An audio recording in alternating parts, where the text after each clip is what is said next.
তুফান খুব ভয় আসলে ভাই পাইছি রে। ভাই এইটা সিনেমা না, বাজা আপ এটা বুঝতেই পারছেন ওরে এখানে রাখ একটা বোম। মার্ডার না করলে ওই তুই নিচে তুফান শালা বন্দুকের সবগুলি খালি করে ফেলু এই শালা বাইরা বাইরা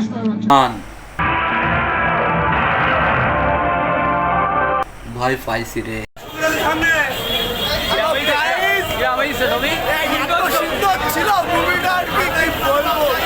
তুফান ভয় পাইছি রে। এ তুই কি ডারে? হ্যালো এভরিওয়ান, আমি সোহেল। আর আজকেও একটা ভিডিও নিয়ে আসছি। ইন্ট্রো শুনে হয়তো বুঝতে পারছেন যে আজকে কিসের রিভিউ নিয়ে আসছি। আজকে আমি তুফান সিনেমা দেখতে যাচ্ছি। সো আপনারা সবাই সাথে থাকুন, সুন্দর একটা রিভিউ দিব। এর আগে আমি কখনোই এত সুন্দর সিনেমা দেখিও নাই, আর রিভিউ দেওয়ার মতো পরিবেশও পাই নাই। আজকের সিনেমাটা এতটাই দারুণ, এতটাই জোশ হতে চলেছে, যেটা রিভিউ না শুনলে লস করবেন। সো আমরা যাচ্ছি সিনেমা দেখতে সাতক্ষীরা বাইপাস সড়ক দিয়ে।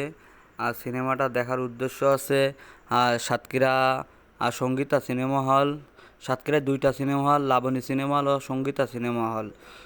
লাবণীতে রিভেঞ্জ চলছে আর সঙ্গীতাতে তুফান চলছে। সো আমরা সঙ্গীতায় যাব আর পূর্ণাঙ্গ ছবিটার ডিটেলস আলোচনা করব।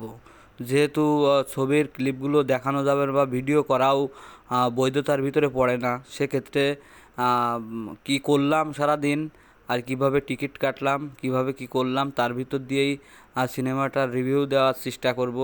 সো সবাই সাথে থাকুন আর ভিডিওটা দেখুন। কয়েক হাজার সিনেমা দেখছি আমার লাইফে, সিনেমা নিয়েই একসময় পড়ে থাকে চললে, কিন্তু এর আগে পরে আমি কখনো কোনো সিনেমার রিভিউ দেয়নি বা কোনো সিনেমা নিয়ে কথা আমি বলি নাই। আমি ওইভাবে কোনো সিনেমা দেখিও না সিনেমা হলে গিয়ে। তো একটা সিনেমা আমি দেখছি, অনেক ঝামেলা, অনেক ট্রাভেল করে একটা সিনেমা দেখতে যে এতটা স্ট্রাগল করতে হয়, যেটা আহ, আমার এই জার্নিটা না শুনলে বুঝবেন না। সাতক্ষীরা সঙ্গীতা হলে আমি তুফান সিনেমা দেখতে যাই, যেখানে আমি পরপর 2 দিন গিয়ে ফিরে আসছি। বাট এইটা যে এই মাপের একটা সিনেমা হবে, যখন 2 দিন ফিরে আসছি আমি বা তৃতীয় দিন গেছি, গিয়ে তারপরে সিনেমাটা দেখতে পারছি। তাও আমি উপরে কোনো ফ্লোর পাই নাই, আমি নিচে গিয়ে বেঞ্চে বসছি, বসে সিনেমা দেখছি। ভাই, বাংলাদেশের কোনো সিনেমা যে এরকম হতে পারে, I don't hope this, because এর আগে বাংলাদেশের কোনো সিনেমা এমনটা আমরা কোনো সিনেমায় দেখি নাই। রায়হান রাফি ভাই যে কি জিনিস বানাইছে এইটা আহ, না দেখলে বুঝতে পারবেন না। আসলে সিনেমা যে এরকম হতে পারে বাংলাদেশের, এই ধারণাটাই পুরো বদলাই দিয়েছে রায়হান রাফি ভাই। এত শর্ট টাইমের ভিতরে এত সুন্দর একটা সিনেমা আমাদের উপহার দিছে, যেটা আমি জানি না সিনেমা কার কাছে কেমন লাগবে। তবে আমি আশা করি এভারেজ 95% লোকজন এই সিনেমা থেকে নিরাশ হবে না, সিনেমা দেখে তাদের ভালো লাগাই লাগবে। কারণ এই সিনেমাটার প্রত্যেকটা পার্ট, প্রত্যেকটা সিন, প্রত্যেকটা স্টেপ এত সুন্দরভাবে প্রেজেন্ট করছে, আপনি কখনো সিনেমা হল থেকে নজরই ফেরাতে পারবেন না।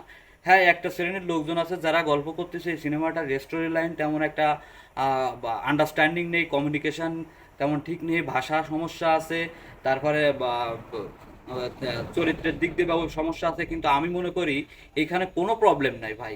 সিনেমাটা বুঝতে হলে যারা ঘরোয়া কেন্দ্রিক বা বাংলা কিছু সিনেমা দেখে তারাই হয়তো এই জিনিসটা জাজ করতে পারবে যে সিনেমাটার গল্প লাইন, স্টোরি লাইনটা তেমন একটা ভালো হয় নাই। বাট যারা হলিউড, বলিউড, ইংলিশ, বাংলা, তামিল বিভিন্ন ক্যাটাগরির সিনেমা দেখে, তারা হয়তো এই ব্যাপারটা খুব সুন্দরভাবে বুঝতে পারবে যে আসলে সিনেমা এরকম হয়, বা যে সিনেমাটার সেকেন্ড কোনো পার্ট হতে যায়, সে সিনেমাটার স্টোরি লাইনটা অনেকটা টুইস্ট রাখতে হয়।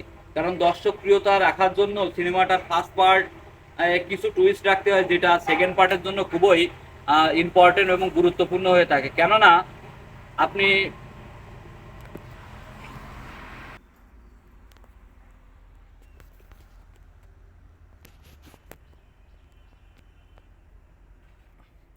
আমার কোনো মাইক্রোফোন নাই, তার কারণে একটা সাউন্ড নয়েজ আসছিল, এই জন্য স্টপ দিয়েছিলাম।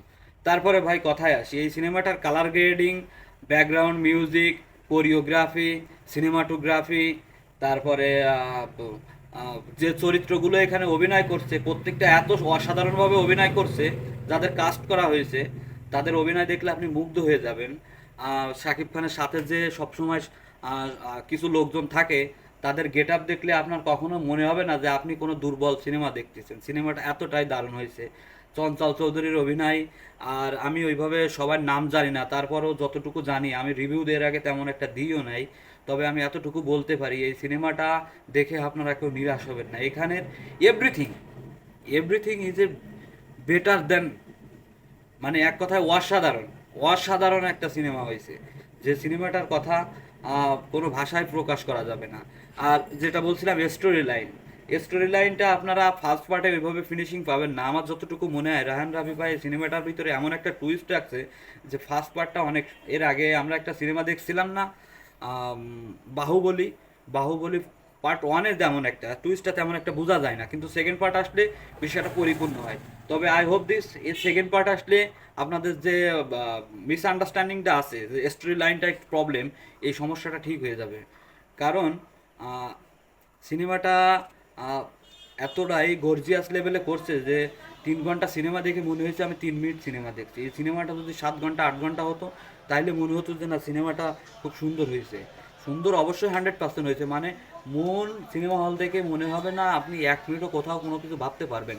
আমি যে মুহূর্তে সিনেমা দেখছিলাম অনেক একটা দুঃসংবাদ আসছিল, তারপরেও আমি দুঃসংবাদটা মাথায় রেখে সিনেমাটা শেষ করছি।